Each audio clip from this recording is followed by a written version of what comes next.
Hi, so this is the external task that I was discussing with you that will be externally marked. That means that this task will not be marked internally by your teacher. So by myself, for example, I will not be marking this. It will be put together by yourselves, and then you will organize everything. You will give it to your tutor or to an allocated teacher like myself, and we will then send it off to the external examiners. It's cash. The external examiner is cash, and they will then mark it and return it to you with your final grade. When they return your final grade, it will be marked as passed or not yet achieved. Not yet achieved means that you have one more opportunity to submit a different unit. It does not mean that you have passed or you can redo the unit that you're currently doing. So it's vital that you work your hardest to complete the work and achieve the grade.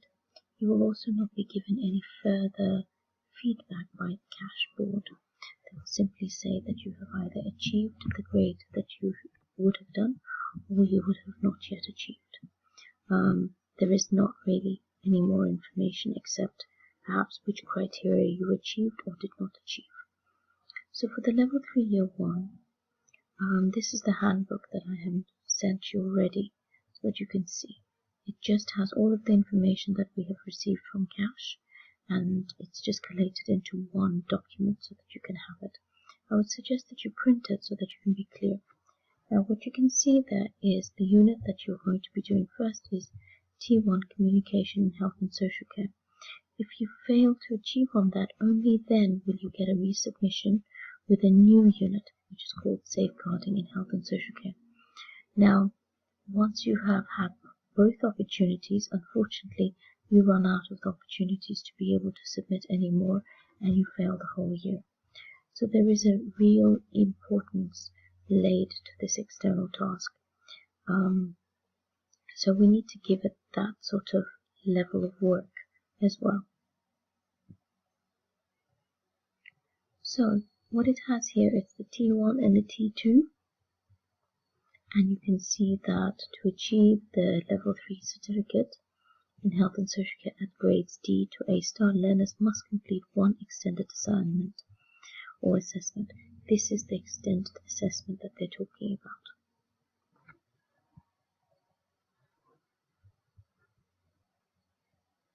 The guidance here, it says tutors must not give any guidance to learners about the content of the assessment. Tutors should make sure that the learners read this information and follow the requirements. So it's really vital that you're not really going to be given in the way of any work understanding of the content of what should go in here, but we are able to guide you as to how this document works and what you need to put in it. So for example, the word limit, it's a 5,000 word limit, and any 10% would be acceptable, but any more, and unfortunately it means that your work will not be marked. Much lower than the 5,000 words means that you might not effectively make your point, and so you might not achieve the grades that you need to. When it comes to the quotations, it's a key area, okay? So when you're writing up your work, one of the key things it says quotations is that 2 quotations within each grade must be clearly identified through the use of quotation marks, italics, or emboldened text. This means that, for example, over here, a healthy diet is about making food choices that contain the full range of macro and micronutrients required by the body to support growth and repair, and the full reference that we usually suggest that you put on a reference page must actually be embedded into the text of your work, such as Barker S. 2017 Being Healthy, Education Publication, full stop, London. Now that is crucial. So that means for each criteria, you must have 2 of these quotes with the full references embedded. If you don't, you have a high chance of failing. I will show you the criteria. It goes D1, D2, and so on. Okay, so it's vital that within each grade, you have at least 2 quotes. This is a key area that I need you to be paying attention to: plagiarism. Any instance of plagiarism will result in the certificate assessment being awarded a refer grade. For further guidance, it says look at the plagiarism handbook. But what it really means is that you cannot, under any circumstances, plagiarize. That means write things that are not your own, not reference, not state them, and be able to be given a grade. They will find out. They do use programs to be able to see who has written what and if they've taken it from anywhere else. And I would simply make sure that you don't do it.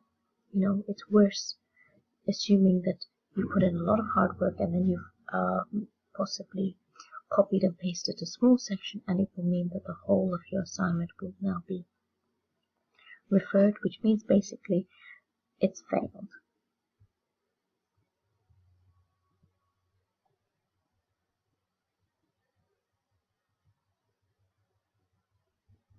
That's really important. It says learners must work independently and respond to criteria according to their personal experience in health and social care settings and through knowledge gained by the taught environment. So what's really important is you have to do this by yourself. This is your work that you are doing. There may be some focus from the units that you cover in class and so on, but at the end of the day, this is your assignment and you need to take ownership of it. The sooner you take ownership of it, the sooner you'll be able to pass. We'll come back to different sections, but we're just going to have an overview today. It says over here, learners should focus on each of the criteria and demonstrate higher levels skills of analysis and evaluation, such as analyzing why the points are relevant, consider the strengths and weaknesses of the information, make judgments in relation to the subject. Learners should provide evidence that demonstrated their ability to make the links between theory and practice, develop reasoned judgments, reflect on professional skills, and analyze their learning. What is really, really important is that you are working here and you're able to do these things. Now there is a section here which I've put for the verbs explanations.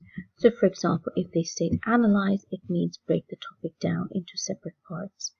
If they talk about assess, estimate, or make judgment. If they talk about identify, recognize, and name the main points accurately.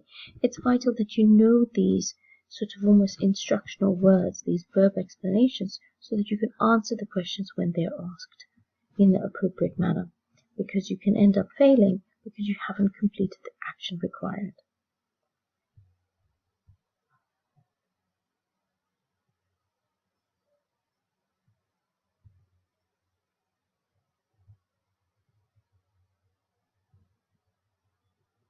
Now this is the area that I would go to. Okay, it says identify. So for example, you've got 3 D grades. The last D grade is about your identifiable sources. So for example, that's your reference page really. It says D1, identify key issues that apply to the theme. Now, learners must identify more than one key issue that is relevant to the theme. A key issue is what do you think is important to the theme that is at hand. This theme is communication. So what do you think is really, really important? And how does it play a part in the theme of communication? If we look at D2, it says explain the relevance of the key issue to the theme. So here it says key issue must be relevant to the theme. Learners should explain why the key issues are relevant. Now again, what you can see here is that it develops from one to the other. Although you might want to merge them, I would try and keep your merging to a minimum, because then it is better for the external examiners to be able to mark it. So for example, initially it talks about what are the key issues. You have to specify them. And here it discusses and says how are they relevant. So how are these key issues relevant to the theme of communication? Learners should demonstrate the importance of the key issues. So try to answer the question that is being set. You know, these statements, try and answer each of these statements. And when you do, make sure you have 2 quotes to be able to back up what you are saying.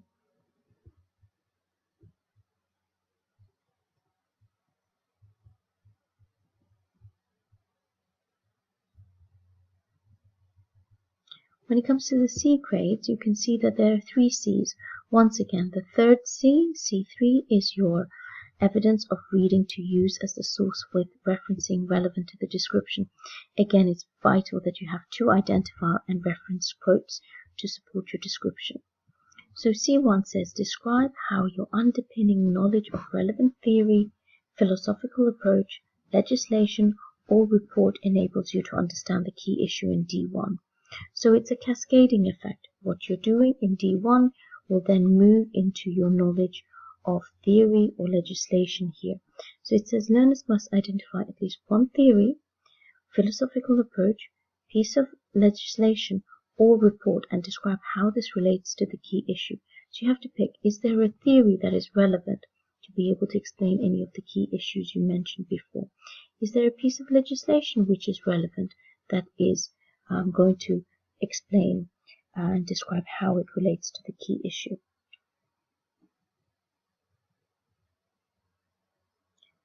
With the C2, it says describe the relevant values and principles or standards that relate to the theme. Again, learners must identify and give information about relevant values, principles, or standards that relate to the theme. Now, here you would make sure that you understand what a value is, a principle is, or a standard, and relate it to the theme of communication. This can be demonstrated through the use of examples from practice. So this can be used whereby you use the examples from work setting or work experience. The use of the words such as because will help support the description. Now we've looked at the D grades and the C grades a little bit, just as an overview. And what you will find is, if we make this smaller, is that it continues on to having B grades and A grades, and then on to A star grades. Okay. What is really vital within them is you're able to answer all of the questions as time goes on, and you'll be able to go through them. You'll find here that these questions are set out in this manner. So when you're writing your assignment, you will need to write D1, identify key issues that apply to the theme, and then write your chunk of work in there with your 2 references.